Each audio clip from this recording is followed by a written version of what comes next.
Alhamdulillahirabbil alamin. Allahumma salli wa sallim wa barik ala sayyidina Muhammadin miftahi babi rahmatillah adada ma fi ilmillah salatan wa salaman daimaini bidawami mulkillah wa ala alihi wa sahbihi wa mawalah amma ba'd. Rabbi syrah li sadri wa yassir li amri wa hlul 'uqdatam min lisani yafqahu qawli. Subhanaka la ilma lana illa ma 'allamtana innaka antal alimul hakim. Qala Rasulullah sallallahu alaihi wasallam khairukum man ta'allama al-Qur'an wa 'allamah. Wa qala aidan man salaka tariqan yaltamisu bihi 'ilma sahhalallahu bihi tariqan ilal jannah. Atau kama qala Rasul sallallahu alaihi wasallam.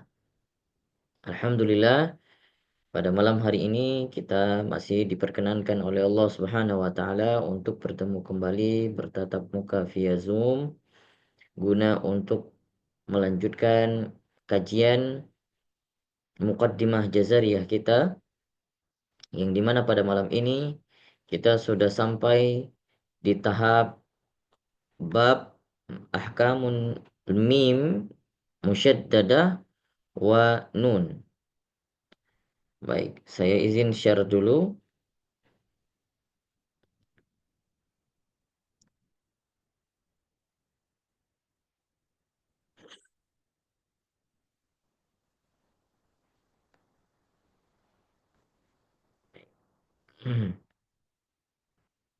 Baik, kita sudah sampai bab mim wa nun musyaddadatain wal mim as-sakinah.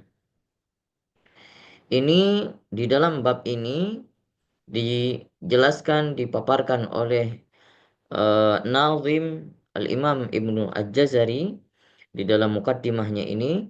Di sini ada dua hukum yang dijelaskan. Pertama terkait dengan mim dan nun yang musyaddadah. Artinya mim dan nun yang bertasydid, yang kita kenal biasanya dengan hukum wajibul gunnah.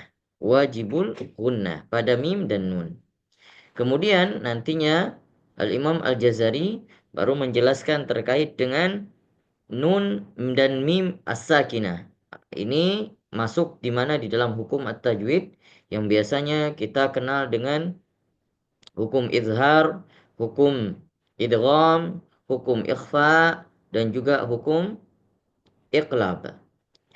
Nah, dari dua penjelasan ini, Al-Imam Al-Jazari tidak menjelaskan secara terperinci seperti ulama-ulama tajwid kita yang sudah merumuskan di dalam buku-buku tajwidnya secara rinci hukum nun sukun atau tanwin dibagi kepada 4. Tidak demikian. Karena kenapa? Al-Imam Al-Jazari itu karena sebagai founder bapak daripada ilmu tajwid, maka beliau hanya memaparkan dua kaidah daripada hukum nun sukun atau hukum nun sukun. Artinya ada yang diizharkan dan ada yang diidghamkan. Menurut Imam Al-Jazari bahwasannya hukum daripada setiap daripada setiap huruf-huruf itu pada asalnya hanya dua saja. Yang pertama izhar, yang kedua idgham. Jadi hanya dua saja. Dari dua ini, dari idgham baru nanti dimekarkan kembali, diturunkan kembali menjadi hukum ikhfa, menjadi hukum iqlab, dan juga menjadi hukum izhar syafawi, ikhfa syafawi. Ini semua turunannya daripada idgham. Kenapa demikian? Karena bahwasannya kalau setiap huruf dan berhubungan dengan huruf yang lainnya itu namanya tarkib. Sehingga susunan huruf dengan huruf itu menjadi satu kalimat sehingga disebut dengan tarkib. Maka tarkib ini sangat mempengaruhi terkait dengan hukum-hukum. Sehingga kalau antara satu huruf yang di sana huruf-huruf hijaiyah ada yang dibaca tipis dan ada yang dibaca tebal. Artinya huruf hijaiyah ada yang tipis dan ada yang tebal. Maka kalau sudah bertemu dengan huruf-huruf yang lain, sudah berhimpun dengan huruf-huruf yang lain sehingga terjadi di mana di sana bercampur huruf tebal dan huruf tipis. Misalnya kita membaca merdu, maka huruf mim tipis dan huruf ghin tebal. Maka tarkib ini disebut dengan eh, hukum. Kalau sudah berganti, kalau sudah bergantian, artinya sudah ada percampuran yang tipis dan yang tebal, maka di sana disebut dengan hukum. Begitulah kalau seandainya nun sukun yang kita tahu bahwasanya nun punya sifat sendiri, punya karakter huruf yang tersendiri, dan mim juga punya karakter tersendiri, maka sehingga yang dominan pada nun dan mim ini adalah gunnahnya. Sehingga nanti ketika nun dan mim sukun ini, pertama dia keluar hukum musyaddadah, al-gunnah. Gunnah yang paling dominan saat dia dalam keadaan musyaddadah, saat dia dalam keadaan bertasydid. Yang biasanya kita sebut dengan wajibul gunnah. Adapun di tahap selanjutnya, nun dan mim akan keluar hukum-hukum ketika dia dalam keadaan sakinah atau dalam keadaan sukun. Maka oleh karena itu, saya ulangi bahwasannya nun dan mim sukun ketika dia bergabung dengan huruf-huruf lainnya sehingga makanya disebut dengan hukum. Kalau sudah bertemu dengan huruf-huruf lain, maka dia sudah disebut dengan hukum. Makanya karena itu keluar daripada hukum-hukum tersebut sehingga banyak yang kita kenal dengan ikhfa, dengan izhar, dengan idgham bi gunnah, idgham bila gunnah, dan termasuk mim-mim yang sakinah di antaranya ikhfa syafawi, izhar syafawi, dan iqla dan idgham mimmi. Maka oleh karena itu, ulama-ulama tajwid setelahnya baru merangkai nama-nama dan istilah-istilah dari pemekaran daripada idgham.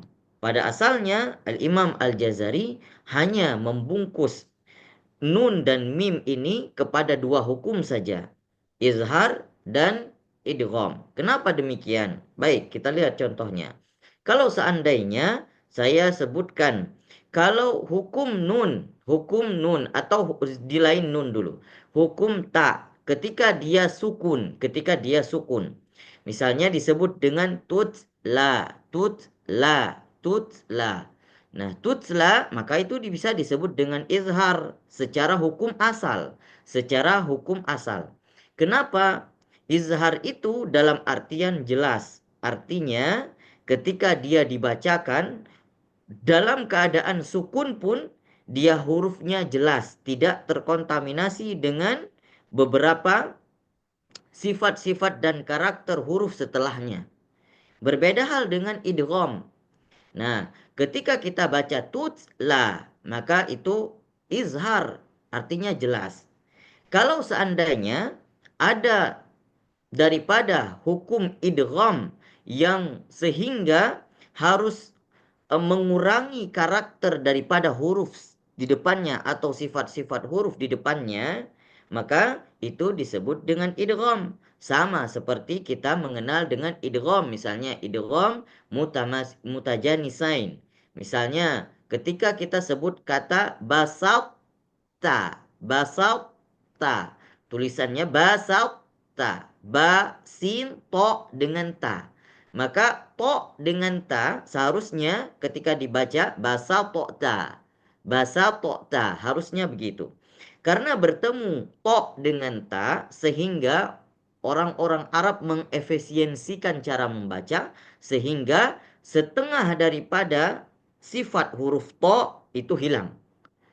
Maka yang pertama basat, maka apa yang hilang? Qalqalahnya hilang, tidak ada lagi basato. Ta, tidak. Tapi karena dia bertemu dengan ta yang berdekatan sekali sifatul makhraj hurufnya sehingga dia diidghamkan to ke dalam huruf ta. Maka keduanya ada tapi setengah-setengah, 50% 50%. Maka itu disebut dengan idgham. Ya, itu disebut dengan idgham. Artinya dua huruf yang masuk satu sama lainnya tapi tidak sempurna kedua sifatnya lagi. Sudah dibagi-bagi, itu namanya idgham. Tapi kalau izhar tidak. Dia masing-masing huruf jelas punya sifat yang 100% masih harus berlaku dan juga huruf yang lainnya di depannya juga 100% berlaku. Artinya tidak bercampur. Itu namanya izhar. Baik, kita masuk ke lebih dalam terkait dengan hukum nun dan mim. Pertama sekali Al-Imam Al-Jazari membahas terkait dengan mim bertasydid dan nun bertasydid. Mana dalilnya? Di dalam muqaddimah beliau menjelaskan qala al-musannifu rahimahullahu taala wa nafa'ana bihi bi'ulumihi fid dharaini amin wa adhhiril ghunnata min nunin wa min mimin idza ma syuddida. Nah, sampai di sini Imam Al-Jazari ingin memaparkan kepada kita terkait dengan nun dan mim bertasydid saja. Belum masuk ke dalam mim sukun belum. Ya. Maka wa akhfiyan, ini baru masuk ke dalam nun dan mim sukun. Ini baru masih pemaparan terkait dengan nun dan mim bertasydid dari awal. Wa azhiril gunnah. Apa arti wa azhiril gunnah? Dan uh, perjelaslah gunnah, artinya dominasikanlah gunnah yang secara komplit, secara sempurna. Artinya sempurnakanlah bacaan gunnah pada nun dan mim yang apabila ditasydidkan. Nah, ini artinya sampai masyuddida. Artinya ini tahap yang paling atas, gunnah dibaca secara sempurna di dalam keadaan mim dan nun yang ditasydidkan. Misalnya contohnya walakinna, ya, atau minal jinnati wan nas di dalam surah An-Nas karena nunnya bertasydid. Ya, maka itu gunnah yang sangat sempurna atau disebut dengan gunnah kamilah. Baik, secara gunnah para ulama ini berselisih faham terkait dengan berapa ketukan, berapa panjang yang seharusnya dibaca gunnah. Ada ulama yang mengatakan bahwasanya pendapat pertama yang mengatakan gunnah itu cukup dipanjangkan satu harokat saja. Ini termasuk pendapat Al-Imam Al-Jazari yang beserta ulama-ulama yang terdahulu yang sudah sangat klasik sekali. Mereka memahami bahwa gunnah itu cukup sederhana, cukup sederhana. Artinya mungkin tidak sampai dua harokat saja.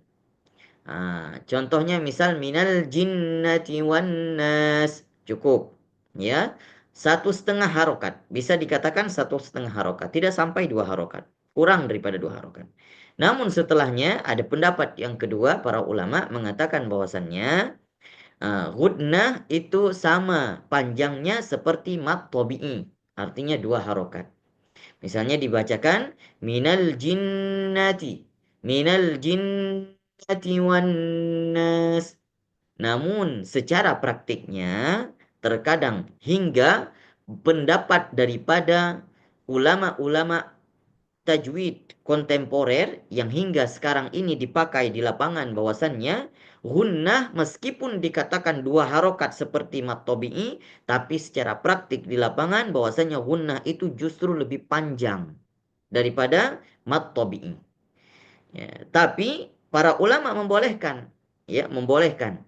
Paling panjang mereka membolehkan, ulama-ulama qura itu paling tidak itu 3 harokat saja. Misalnya minal jinnati wan nas, cukup. Adapun kalau kita lihat ulama yang para qari Al-Quran yang misalnya di musabaqah tilawatil Quran, ini justru mengambil kesempatan di gunnah untuk bertarannum. Apa tarannum? Untuk menghabiskan menyelesaikan seluruh nagom-nagomnya di kesempatan gunnah. Sehingga tarannum itu disebut dengan alunan-alunan. Nah, jadi misalnya kalau di dalam gunnah minal jinnati wan nas. Misal ada yang seperti itu. Tapi sebenarnya kalau kita kembali kepada kembali kepada pendapat para ulama, sebenarnya tidak diperbolehkan. Namun hukumnya bagaimana? Kalaupun ada yang membaca demikian, kalau kita mendengar para qori tilawatil Quran yang sampai sangat panjang, mungkin sekitar 6 harokat, 7 harokat, maka itu tidak sampai hukumnya haram, tapi hanya makruh saja. Tapi kita sebagai yang sudah belajar, sudah tahu ilmunya, maka kembali kepada apa yang sudah dirumuskan di dalam kaidah. Baca gunnah hanya 3 harokat saja maksimal, ya, tidak perlu bertaranum karena kita membaca Al-Quran itu bertajwid untuk membaca keindahan, bukan untuk bertaranum. Kita mengikuti sesuai dengan kaidah-kaidah dan para guru-guru kita yang sudah pernah kita bertalaki kepadanya. Maka Imam Jazari mengatakan bahwasannya wa adhiril gunnata min nunin wa min mimin idza ma syuddida. Baik. Kemudian tahap selanjutnya terkait dengan tahap-tahap ataupun tahapan daripada mim ataupun gunnah itu sendiri, baik itu dari nun atau mim, itu ada beberapa tahap yang sehingga nantinya keluar hukum-hukum dari tahapan-tahapan tersebut. Pertama sekali, disebutkan bahwasannya tahap pertama yang paling sempurna atau disebut dengan idgham kamil. Idgham kamil, yaitu saat dalam keadaan musyaddadah. Dalam keadaan musyaddadah. Nomor satu, yang paling tahap paling tinggi. Ya, gunnah yang paling sempurna. Ketika mim dan nun yang bertasydid. Misalnya seperti yang tadi saya bacakan, minal jinnati atau walakinallaha sallama atau fil yammi yang bertasydid. Ini disebutkan dengan idgham kamil. Nomor satu ini disebut dengan idgham kamil. Juga termasuk lam dan ro. Lam dan ro ketika di dalam kalimat yang dimaksudkan ke dalam alif lam syamsiyah. Misalnya atau idgham bila gunnah. Idgham bila gunnah. Misalnya ketika kita membaca Ar-Rahman. Ar-Rahman. Ar-Rahman. Ar-Rahman. Al tulisannya ada alif lam, terus kemudian ro. Maka gunnah ke dalam huruf ro itu disebut juga dengan gunnah yang kamil, gunnah yang sempurna. Bahkan bukan kamil, akmal. Ini disebutkan dengan akmal. Akmal itu di atas kamil, ya. Jadi nomor satu, gunnah yang paling sangat-sangat sempurna. Ar-Rahman. Kenapa Ar-Rahman? Karena alif lamnya, lam yang disebutkan tidak terdengar lagi. Sehingga langsung ke dalam huruf ro, ar-ro, padahal tulisannya al-ro, tapi dibaca ar-ro. Maka itu disebut dengan gunnah akmal. Kemudian selanjutnya di tahap yang kedua, ya, agak turun daripada akmal tapi masih dalam golongan akmal. Masih di dalam golongan akmal. Ini satu golongan disebut dengan akmal.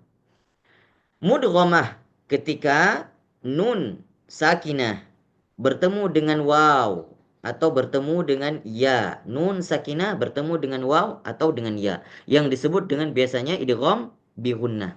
Misalnya kita membaca faman ya'mal, faman ya'mal. Tulisannya may ada nun kemudian ya'mal. May ya'mal.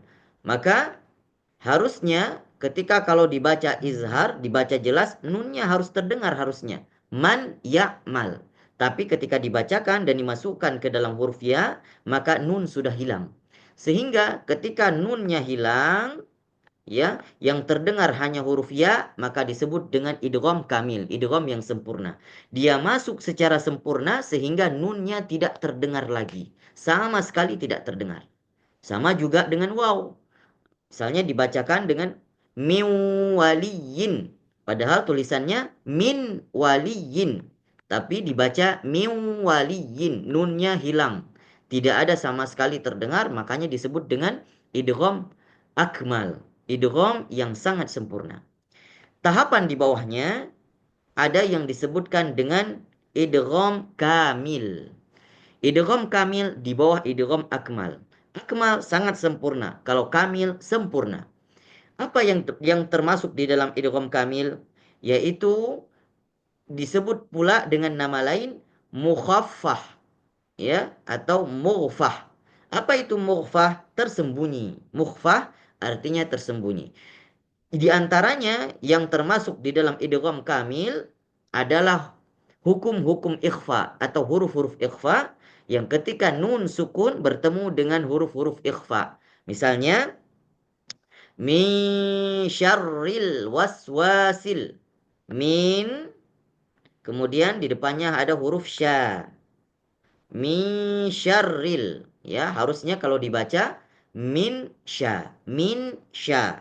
Tetapi karena nun sukun bertemu dengan sya, namun nun di sini tidak hilang secara sempurna. Tapi dia hilang 50% saja. Dan bertemu dengan sya yang ketika dimasukkan sya juga dia hingga ketinggal sifatnya 50%. Maka di sini digabung Misha. Misha. Nun tidak hilang sama sekali. Tidak hilang 100%. Hanya hilang sifatnya 50%. Nun masih terdengar. Gunnahnya masih terdengar. Tapi juga sudah bercampur dengan sifat huruf sya. Sehingga di sini disebut dengan idgham kamil saja. Idgham yang sempurna tetapi tidak sampai ke tahap yang akmal. Yang sehingga tidak menghilangkan gunnah itu sendiri. Beda hal dengan wa tadi, miwa, hilang gunnah secara sempurna. Kemudian di bawah itu ada tahapan yang namanya muzharah. Nah, muzharah kalau ini nomor 3 disebut dengan idgham kamil, kalau nomor 4 ini disebut dengan idgham naqis. Ini dinamakan dengan idgham naqis karena dia sudah kurang idghamnya. Kenapa kurang? Karena nun, ya, atau nunnya idghamnya tidak sudah kurang idghamnya. Kenapa? Karena sudah mendekati kepada kejelasan. Artinya nun di sini sudah dibaca dengan jelas. Di mana contoh hukumnya? Di dalam hukum-hukum izhar. Nun sukun bertemu dengan huruf-huruf yang izhar.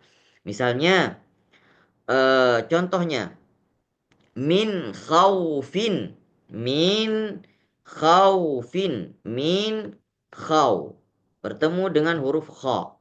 Nun sukun bertemu dengan huruf kha.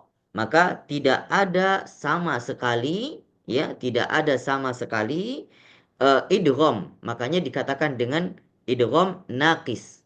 Sehingga sudah kecil sekali idghamnya. Disebut dengan min, dibacakan min khaufin sehingga nunnya terdengar jelas. Tapi dia tidak ada gunnah. Enggak dibaca min khaw, tidak. Tapi min khaufin. Sama juga ketika membaca an'amta. Maka ketika idgham naqis, idgham gunnahnya itu hanya dibaca satu ketukan saja. Yang selalu saya ingatkan ketika membaca an'amta, harus ada tawasud, harus ada paling ditahan paling lama hanya satu harokat saja. An'amta. Dan dia punya idgham, punya gunnah, tapi gunnahnya hanya satu harokat saja. Dia termasuk gunnah yang sudah kurang. Makanya disebut dengan gunnah naqisah atau idgham naqis. Yang kelima, idgham yang sangat-sangat rendah, gunnah yang paling sangat rendah, yaitu ketika mim dan nun sukun yang berbaris. Ketika kita baca na, ya, berharokat, atau ma yang berharokat, maka ini disebut dengan gunnah mutaharrikah atau gunnah angkos. Gunnah yang sangat-sangat kurang. Kenapa? Karena hampir tidak ada gunnahnya. Tetapi para ulama mengatakan ada sedikit. Di mana adanya? Ketika kita membaca na, na. Jadi yang sedikit itu adalah gunnahnya. Sehingga sangat teliti para ulama ketika kita baca yang berharokat saja na atau ma secara sekilas mungkin tidak terdengar gunnahnya. Na, ma, tapi para ulama mengatakan di sana ada gunnah meskipun sedikit. Di mana ketika kita ingin melepaskan suara huruf na, na, maka itu disebut dengan ada gunnah yang tersisa meskipun itu disebutkan dengan gunnah angkos, gunnah yang sangat kecil yang terdengar pada nun atau mim yang berharokat. Baik, saya rasa itu yang kita dapat pelajari pada malam ini terkait dengan gunnah saja. Dan pada pertemuan selanjutnya insya Allah akan kita lanjutkan ke dalam tahap nun dan mim yang sakinah. Nun dan mim yang secara eksplisit nantinya saya akan menjelaskan terkait dengan hukum-hukum nun sukun atau hukum mim sukun dan cabang-cabangnya. Maka mungkin yang perlu sangat diingat pada malam ini cukup di tahap-tahap gunnah saja ya sehingga bisa membedakan yang mana yang angkos, yang mana yang akmal, yang mana yang kamil, yang mana yang naqis dan yang mana yang angkos. Sehingga kalau musyaddadah itu panjangnya bisa kita sebutkan hampir ke 3 harokat atau 3 ketukan di saat keadaan nun dan mim itu bertasydid.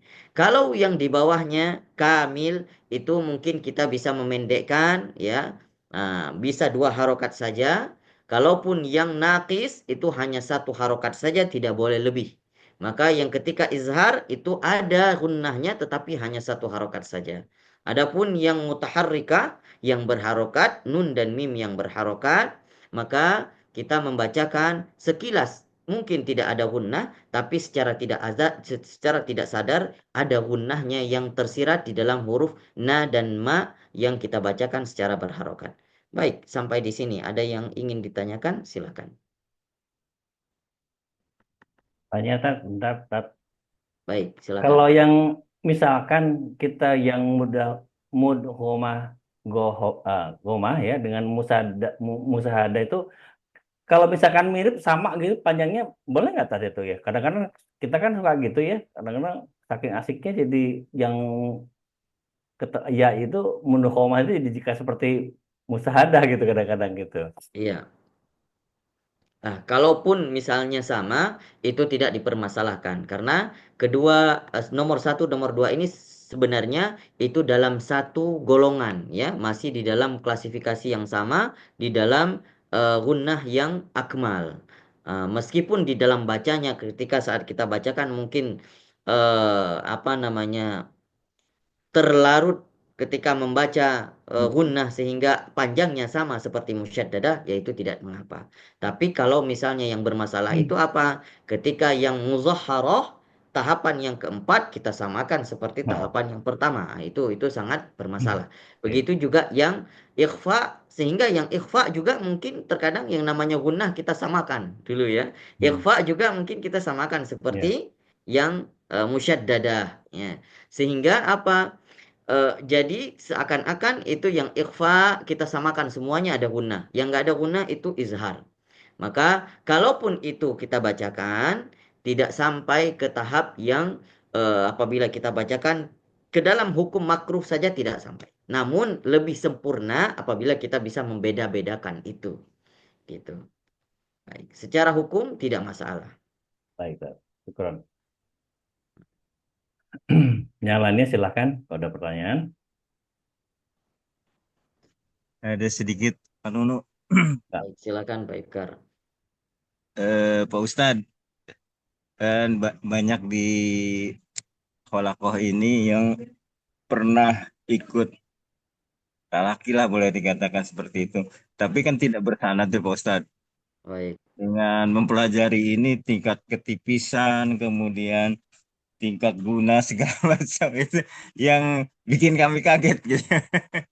Terus Baik. terang aja dengan ini ibarat ilmu itu makin terbuka lah seperti itu, alhamdulillah. Tapi kami juga tetap menghormati para penunjuk jalan terdahulu ya. Walaupun itu juga membuat kami ini udah terbiasa dengan salah Pak Ustadz. Seperti Nah, huruf apa namanya ho yang ngorok, seperti ro yang panjang gitu ya. Apa bergetarnya itu barangkali ada satu kiat-kiat yang bisa membantu kami gitu Pak Ustadz. Demikian, terima kasih. baik, baik. Itu yang dialami oleh Pak Ikar yang semuanya, insya Allah itu akan pernah dialami oleh setiap orang. Bahkan sampai saya pun sempat mengalami. Ya, sebelum bertemu dengan guru yang mengajarkan ke tahap yang ini, sehingga dulu masih bingung juga ya ketika membaca, oh mungkin disamakan saja, ada yang hukum-hukum disamakan. Sehingga makanya Alhamdulillah ketika dituntun langkah kita bertemu dengan guru-guru yang mungkin